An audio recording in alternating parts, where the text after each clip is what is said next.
So one of you requested, well, isa lang yung naalala ko, hindi ko na maalala kung may iba pa. But I could remember one requested for the hair mist na ginagamit ko. Eto lang yung mga nahila ko today kasi medyo iba-iba yung lalagyan nila. I'm sure meron pa akong ibang brands na nakalimutan kong ilabas kasi may mga pabango pa ako upstairs and eto lang yung mga nandito sa video room. So eto lang muna yung nailabas ko. At least medyo may idea kayo, no? Para baka may magustuhan kayo dito and you could try it.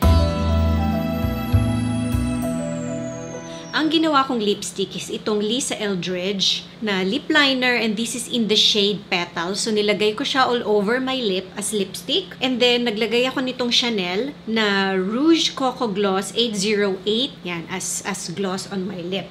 Unang-una kong nabili na hair mist na brand, actually bihira ko naman silang gamitin. Hindi naman ako laging naglalagay ng pabango sa hair. Before, na-mention ko, lalo nung lockdown, naglalagay ako ng pabango sa hair. Kahit hindi ako naglalagay ng pabango sa katawan, at least sa hair naglalagay ako para medyo may naaamoy akong pabango. Yung mga normal na pabango, hindi sila pwedeng gamitin everyday sa hair kasi meron siyang alcohol and magda-dry yung hair ninyo. Some people recommend spraying the perfume sa brush, sa hairbrush, and then i-brush sa hair kasi daw medyo mas makaka-help na mawala yung alcohol kasi lilipad na siya sa hangin, sabihin na natin, bago mo siya i-brush sa hair. Sa experience ko, nakaka-dry pa rin yun ng hair. I even tried, mahilig kasi ako maglagay ng leave-on na conditioner sa hair or any parang hair serum, parang ganyan. Kasi sobrang busy ko and medyo may edad na ako, so usually yung hair madaling mag-dry and wala akong time laging pumunta sa salon. I'm not one of those women or one of those people na mahilig, sabihin na nating tumambay sa salon. Wala akong time actually. Kailangan ko na ngang bumalik sa salon but wala akong time. So usually, bumibili na ako ng mga products na pwede kong ilagay sa hair while nasa bahay. So what I did, I also tried mixing yung perfume sa mga leave-on conditioners or yung mga serum, hair serum. So I would apply the serum sa kamay ko and I would spray the perfume, imimix ko and then ilalagay ko sa hair ko. Siguro hindi magda-dry agad-agad yung hair but magda-dry pa rin siya. So yung mga normal na perfumes, hindi mo siya pwedeng ilagay sa hair everyday. You could probably do that pag special events pero I won't personally recommend it doing everyday. Okay, so ngayon tapos na tayo dyan guys, no? Yung mga hair mist talagang specifically made siya for the hair kasi medyo conditioning siya, less yung alcohol niya, yung iba nga walang alcohol. I'm sorry kung before na-recommend ko na maglagay ng perfume sa hair. What I meant is, pag sa special occasions, yung mga ganon, important na events, not to wear it every day. Ang unang-una kong binili is itong Chanel Chance na Utand. Ang cute niya, guys. This is really nice. Fresh, clean. Amoy Chanel Chance. Alam niyo yon. And sa akin, lahat to madaling i-pair sa kahit anong klaseng pabango. It doesn't mean na, for example, Chanel Chance na Utand. Yung gamit ko is Chanel Chance na Utand din yung gamitin ko sa katawan. Hindi naman. Kasi hindi naman siya parang nakakahilo or nakakasira ng pabango or ibang pabango na gagamitin mo sa katawan. Actually, I rarely use a perfume na same nung nasa hair ko. Wala lang. Parang para sa akin, para lang siyang mabangong shampoo, mabangong conditioner na naiwan sa hair. Parang ganon. Hindi pa nga sila halos bawas eh. This is the Jo Malone Velvet, Rose, and Oud. Ang gusto kong bilihin na next is yung Mir and Tongkai. Hindi pa ako nakakabalik ulit sa Jo Malone na store. Siguro silipin ko na lang online. But since bihira ko naman silang maubos, hindi naman ako nagmamadali, guys. Eto siya. Ang ganda niya. Usually may pagka parang oily kasi sila eh. Kasi nga medyo moisturizing sa hair. Bango. Ang bango-bango ng Velvet Rose and Oud. Diptyque na Dosong. Ang cute niya! Ang cute-cute niya. Actually, ang cute nila. So, this is a good way to try the perfume na kung namamahalan kayo sa perfume itself. Ito at least, di ba? Medyo affordable kasi yung mga hair mist and mabango na yung hair mo. Actually, although pang hair siya, pwede mo siya spray ng konti sa body. But of course, talagang meant lang siya for the hair. But minsan sa hair, tapos sa neck. Alam nyo yon kasi medyo moisturizing naman siya. Next naman is itong Brazilian Crush na Cheirosa. So, isa lang muna yung bottle na ilalabas ko. Etong brand na to, makikita nyo naman nakalagay parang body and hair mist siya. Dito sa maliit, hindi nakalagay eh. Perfume mist lang yung nakalagay dito. Pero dun sa malalaking bottle, nakalagay, pwede siya sa body, pwede din siya sa hair. And ito, madaling ipaligo guys, madaling i-respray kasi nga light lang siya. Next naman is itong Parfums de Marly na Delina. Yung perfume nito, bihira kong gamitin. And ang daming may gusto ng Delina na OG. Ako, mas gusto ko siya as hair mist kasi na-enjoy ko yung amoy niya. And pag gumagalaw ako, naaamoy ko siya. Ito siya guys. Pink Sugar na hair perfume. Akala niyo yung body spray niya, no? Merong nilabas na hair perfume si Pink Sugar.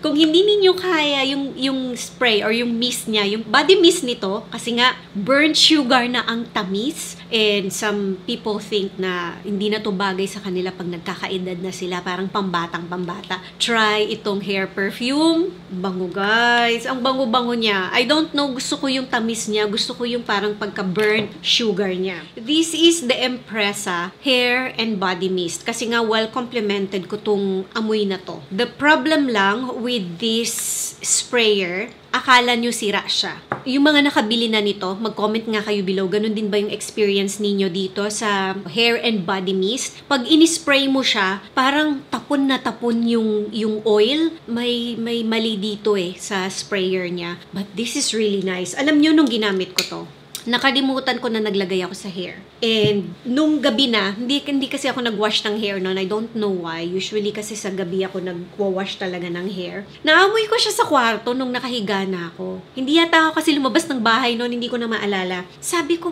bakit naaamoy ko yung Empresa na pabango? Nakalimutan ko na nilagay ko siya sa hair. Hindi naman ako nag-spray sa katawan. As in, nawala talaga sa isip ko. Ganun siya kalakas. Lahat naman sila malakas, but this one yung experience ko dito sa may Penhaligons na Empresa. Sobrang lakas niya guys na parang dumadaan siya sa harap mo. Nakalimutan mo na siya and then naamoy-amoy mo siya. Minsan, para akong timang, hinahanap ko. Sabi ko, bakit nag-spray pala ako sa hair? Etong susunod na tatlong pabango, this is Middle Eastern brand. But, may mga kaamoy silang, mga sikat na pabango, sabihin na natin. Natutuwa ako at na-discover ko sila kasi affordable sila. And alam nyo yun, minsan gusto lang ninyong mabango yung hair ninyo pero nangihinayang pa rin kayong gamitin everyday yung hair mist kasi sabihin na natin mura sila sa pabango. But, kung gagamitin mo naman everyday, di ba parang, I don't know, namamahalan ako. Ayan ako. Ayan yung pagka-Ilocano kung may pagkakuripot. But these three, affordable siya. Malamang may magtatanong saan ko to binili. I-google ninyo, may mga nagbebenta sa Lazada and sa Shopee nito. Okay guys? So, unahin ko tong Rual Almask. Ito siya. So, ganito siya guys. Ito siya. Oh. Ilang ml ba to? This is 50 ml. Parang bihira ka naman yatang makakabili ng 100 ml na hair mist. Usually, maliit lang siya kasi parang isang spray lang, okay na siya sa hair. Hindi ko siya ini-spray ng pag ganun. Ini-spray ko siya sa kamay. And then, irarub ko siya or tsaka ko siya i-spread sa hair. Hindi ako nag-i-spray ng diretso sa hair. So, eto siya guys. And this one, basahin ko yung notes ko. This is soft na floral. Bagong plancha na clean linen. Very clean na floral. And ang feminine ng amoy nito. Kung gusto ninyo ng nice, simple, floral na hair mist. Actually, parang amoy shampoo lang talaga siya sa hair. But it's really nice. Moon and Stars. This one naman is kaamoy siya ni Mon Paris or Mon Paris. And eto, I don't know, kasi sa katawan ko, si Mon Paris, mas amoy yung patchouli. Matamis, but hindi siya ganun katamis na katamis sa skin ko and sa ilong ko. But sa ibang tao, sobrang natatamisan sila sa Mon Paris. Sa akin, etong hair mist, mas natatamisan ako sa kanya kesa kay Mon Paris na perfume. Hindi malakas kasi yung patchouli nito and to me may pagka-almost parang candy sweet yung amoy niya.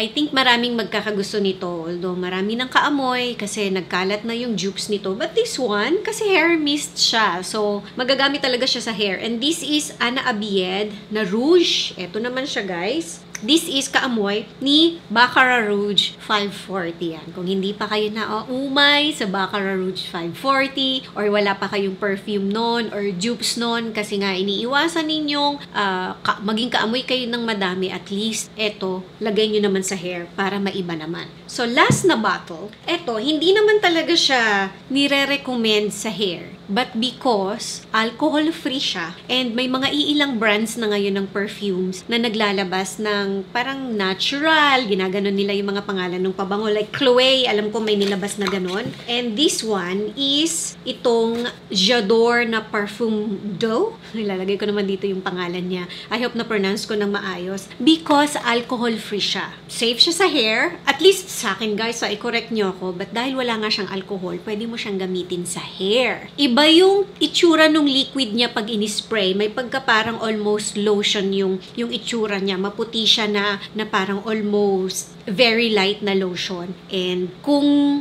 let's say binili ninyo to and hindi ninyo gusto yung pagka-greenness niya kasi medyo may pagka parang freshly cut na bulaklak halaman siya. Ganun yung amoy niya eh. If you would compare it sa J'adore na Eau de Toilette or J'adore na Eau de Parfum, may pagka-powdery kasi yun. May pagka-almost powdery cologne, sabihin na natin. Ito kasi wala siyang powderiness. As in parang freshly cut siya na halaman pero ang ganda. Ang ganda niya guys and pwede mo siyang gamitin sa hair. Gaya ng sinabi ko kanina, for sure may mga iba pa akong pabango na ginagamit sa hair na hindi ko lang mailabas ngayon. Hindi ko na sila maalala kasi although nalinis ko na tong room dito, may mga ibang pabango pa ako upstairs. Yung nireview ko na lagayan ko ng pabango na fridge, yung wine fridge kasi medyo mas mainit doon kaya naka-fridge yung mga pabango doon. Plus yung mga limited editions ko na mga pabango or yung mga discontinued na pabango kasi nandun. But I will link the review here. Medyo luma na yung video na yon. So malamang may mga ibang perfumes pa ako doon na ginagamit ko sa hair na hindi ko na ilabas today pero uulitin ko, you could wear the normal perfumes naman sa hair but don't do it every day. So ayun na guys, I hope nakatulong tong video na to. Alin dito yung meron na kayo guys or gusto ninyong i-try. Mag-comment nga kayo below. Thank you for watching and see you on my next video. Bye!